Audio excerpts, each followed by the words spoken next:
बैठकर करते हो फैसला एसी के कमरों में, भूल जाते हो कि जमीन पर हालात क्या है। ठीक ऐसा ही सियासतदान लगातार एक के बाद एक सैकड़ों सालों से भीलों के साथ, आदिवासियों के साथ, पिछड़ों के साथ किए जा रहे हैं। गरीबी का दर्द, गरीबी का संघर्ष पता करना तो दूर है, लेकिन जो सरकारी राहत उन तक पहुंचनी चाहिए वो बिल्कुल नहीं पहुंच रही है। तो आज का ये वीडियो एसी में बैठे उन तमाम सारे सियासतदानों के लिए, अपने एसी के कमरे में बैठकर मोबाइल पे यूट्यूब लगाकर ये वीडियो देखना और समझने की कोशिश करना कि किस तरह से कितने गांवों के कैसे भील कैसे कैसे रहते हैं। ना पक्का घर है, ना 1% खेती है, ना कोई और तरीका है, केवल और केवल मजदूरी ही तरीका है। और उस मजदूरी में भी ईश्वर रोत और सुभाष भील जैसी हालत हो जाती है। तो फिर जाए तो जाए कहां, करो तो करे क्या। इसलिए भील प्रदेश चाहिए।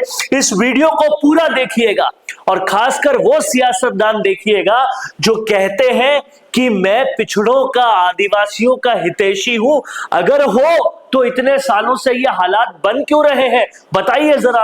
आज पूरे हालातों का पर्दाफाश करेंगे और आपको ये भीलों की हालत पूरी तरह से दिखाएंगे।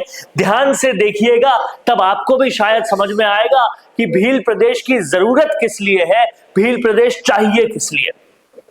सबसे पहले यह समझिए कि ना कच्चा घर है, ना उस घर को पक्का करने के इनके पास पैसे हैं, ना जमीन को पक्का करने के पैसे हैं। भर भरा के घर गिर रहे हैं, खाने के लिए दाना नहीं है, एक जमीन का कतरा नहीं है जिस पर ये लोग खेती कर सके। केवल मजदूरी करनी पड़ती है, वो भी जिस दिन मिली मिली, जिस दिन नहीं मिली नहीं मिली।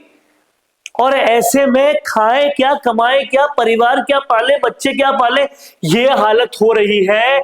इनको अपने घर पर इस तरह के बैनर लेके खड़ा होना पड़ता है कि शासन प्रशासन दया करो, दया करो गरीब भीलों पर। क्योंकि ये 1 2 3 साल की बात नहीं है, ये 10 20 सैकड़ों सालों की बात है। इनके साथ यही हो रहा है और यही भीलों की हालत है। देखिए इन मकानों को, देखिए इन गांवों को, आपको पता पड़ेगा कि ये ऐसे ऐसे गांव हैं, शायद आपने इनका नाम भी ना सुना।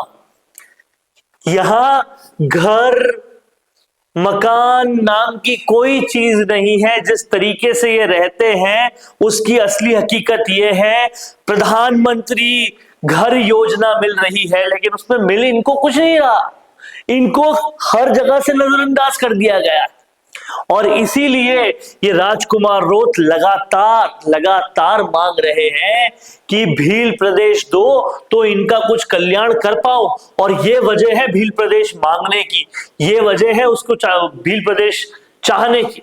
ऐसे कई गांव हैं, रामनगर, टापरिया, बाछीहेड़ा, बिशनपुर, कोलाना, नालोदी, मगनपुरा, सिमलिया, ऐसे गांवों में सदियों से बसे हुए लोग, लगभग 101 से ज्यादा भील परिवारों के सदस्य भीषण गरीबी में जीवन यापन करते आ रहे हैं। लेकिन कोई नहीं देखता, इनके पास खेती करने के लिए तिल भर की जमीन भी नहीं है और कईयों के पास आवास की भूमि भी नहीं है।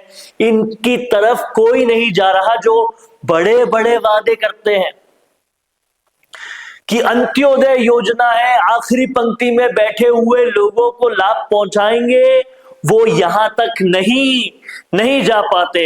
इनका आजीविका का जरिया मेहनत मजदूरी है, मजदूरी मिले तो रोटी मिलती है, नहीं तो भूखे सोना पड़ता है। यह हकीकत 101 भील परिवारों की और इन सारे गांवों की है। इसको समझना पड़ेगा, नहीं तो बहुत दिक्कत है। पत्थर तोड़ने जाते हैं तो वहां भी सरकारी कर्मचारी मारपीट करके भगा देते हैं। यही ईश्वर रोत के साथ हो रहा है, यही हो रहा है सुभाष भील के साथ। असल में जो मजदूर हैं, जो भील हैं, उनकी ये हालत है और इस हालत को समझना पड़ेगा।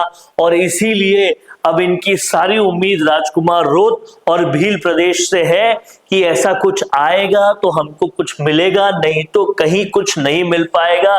एक बार गौर से इन हालातों को देखिए, समझिए, तब आपको शायद समझ में आएगा कि क्यों भील प्रदेश की जरूरत है। ये गांव, ये खेड़े, इनके लोग, इनके परिवार बेहद दुखी, बेहद चिंतित हैं। खाने को रोटी तक नहीं है, कृषि भूमि का दाना तक नहीं है, आवासीय भूमि तक नहीं है, और सैकड़ों सालों से ऐसा ही है। इन भीलों को किसी ने देखा ही नहीं, मानो सरकारी दृष्टि से ये पूरी तरह से गायब हो चुके हैं। कौन इन पर ध्यान देगा? अब अगर आपको लगता है कि अब भी भील प्रदेश की मांग गलत है तो भी कमेंट बॉक्स में लिखिए, और अगर आप थोड़ा बहुत भी वागड़ को जानते हैं तो बताइए कि इसके अलावा और क्या क्या वजह है जिसकी वजह से भील प्रदेश के बिना काम हो ही नहीं सकता। देख रहे हैं आप लोग, राजस्थान संवाद उठा रहे हैं मुद्दे वो जिनकी तरफ शायद कुर्सी पर बैठे व्यक्तियों का ध्यान नहीं जाता। नमस्कार।